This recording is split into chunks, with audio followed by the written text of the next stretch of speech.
Hello friends பார்த்தீங்கன்னா, இன்னைக்கு சிறகடிக்க வந்து நம்ம முத்து வந்து வசமா மாட்டி விட்டாப்புல நம்ம அருண. அந்த நேரம் பார்த்து அருணால எதுவுமே பேச முடியல. ரொம்ப ஷாக்காகி போய் நிற்கிறாரு. ரொம்ப சங்கடப்படுறாங்க. நம்ம மீனா மட்டும் இல்ல, அதே இடத்துல சீதாவும் தான். இது அவர் வந்து என்ன பண்றாருன்னு பார்த்தீங்கன்னா, நேரா வீட்டுக்கு வந்து யார்ட்டயுமே பேசாம வண்டி எடுத்துட்டு வந்துடுறாரு. வந்ததுக்கு முன்னாடி சீதா வந்ததுக்கு முன்னாடி என்ன சொல்றாருன்னு பார்த்தீங்கன்னா, "சீதா என்ன மன்னிச்சிரு. உன் மேல எல்லாருமே ரொம்ப வந்து அன்பு வச்சிருக்கிறத என்னால ஏத்துக்க முடியல. ஏன்னா என்னோட அன்பு உனக்கு மட்டும் தான் சொந்தம் அப்படின்னு நான் நினைக்கிறேன். அதனால தான் நான் இந்த மாதிரி தப்பா நடந்துக்கிட்டு இதை நீ மேற்கொண்டு இது பெருசா நீ நினைக்க வேணாம்" அப்படின்னு சொல்லும்போது அவங்க ரொம்ப சங்கடப்படுறாங்க. சீதா என்ன சொல்றாங்க பார்த்தீங்கன்னா, "அப்படி ஒண்ணும் இல்லங்க. நீங்க வந்து எப்படி ஒர்க்ல வந்து இவ்வளவு வந்து ஒர்த்தா இருக்கிறீங்களோ, அதே மாதிரி என் லைஃப்லயும் நீங்க நேர்மையா இருக்கணும். அதுதான் எனக்கு பிடிச்சிருக்கு" அப்படின்னு சொல்லும்போது, "ஒண்ணும் பிரச்சனை இல்ல. நான் மாறிக்கிறேனே" அப்படின்ற மாரி சொல்றாப்புல. அதுக்கு முக்கிய காரணம் வந்து அவங்க அம்மா அருண் தான். அருணோட அம்மா தான் முழுசா வந்து "சீதா ஏன் அப்செட்டா இருக்கா? அவட்ட போய் நீ பேசுடா" அப்படின்னு சொல்லியிருக்காங்க. ஏற்கனவே அவங்க எடுத்து சொல்லியிருக்காங்க. "உனக்கு பொண்ணே கிடைக்காம ஏகப்பட்ட இடத்துல வந்து நீ பார்த்துக்கிட்டு இருந்த. ஆனா இப்ப அதெல்லாம் பிரச்சனை இல்லாம உனக்கு ஏத்த பொண்ணா உனக்கு அமைஞ்சத வந்து நீ மிஸ் பண்ணிறக்கூடாது. அதனால சீதாவ வந்து நீ வந்து கன்வின்ஸ் பண்ணி அவளுக்கு என்ன பிரச்சனை அப்படிங்கிறத நீ தெரிஞ்சுக்கணும்டா" அப்படின்னு சொன்னதுனால தான் அருண் வந்து இந்த மாதிரி வந்து சீதாட்ட பேசியிருக்காரு அப்படிங்கிறது தெரிய வருது. அதே நேரத்துல அடுத்து என்ன நடக்குது அப்படின்னு பார்த்தீங்கன்னா, இங்க பார்த்தீங்கன்னா நம்ம ரோஹிணியோட மகன வந்து ஸ்கூல்ல வந்து பசங்க எல்லாரும் விளையாடும்போது ஓரளவுக்கு டார்ச்சர் பண்றாங்க. எப்படி டார்ச்சர் பண்றாங்கன்னா, "நீ அம்மா இல்லாத பையன்.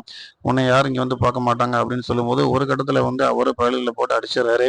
இதை தெரிஞ்சு என்ன பண்றாருன்னா, ஸ்கூல்ல வந்து ஹெட் மாஸ்டர் என்ன பண்றாருன்னா கூப்பிட்டு மிரட்டுறாரு. "நீ என்னடா எதுக்குடா இந்த தப்பு பண்ண? எதுக்கு பசங்கள போட்டு அடிக்கும்போது" அப்ப அந்த இடத்துல வந்து உண்மைய பேசுறாப்புல நம்ம ரோஹிணியோட மையன். இது எல்லாமே தெரிஞ்சுக்கிட்டு என்ன நடக்குது அப்படின்னு பார்த்தீங்கன்னா, "இனிமேல் இந்த தப்ப நீ பண்ணக்கூடாது" அப்படின்னு அவர் சொல்லிட்டு இருக்கும்போதே, மீனா வந்து அங்க ஒரு வேலையா வராங்க. ஆனா வந்தவங்க வந்து அந்த பயல பார்க்க முடியாம போயிருது. அவனும் என்ன பண்றான்னு பார்த்தீங்கன்னா, இந்த இடத்துலயும் நம்மளுக்கு நிம்மதி இல்ல, வீட்லயும் நம்மளுக்கு நிம்மதி இல்ல. நாம விரும்புற வாழ்க்கைய நம்மளுக்கு வந்து அமைச்சு கொடுக்க மாட்டேங்குது அம்மா அப்படின்னு நினைச்சுட்டு என்ன பண்றாருன்னா, ஸ்கூல்ல விட்டு எஸ்கேப் ஆயிடுறாரு.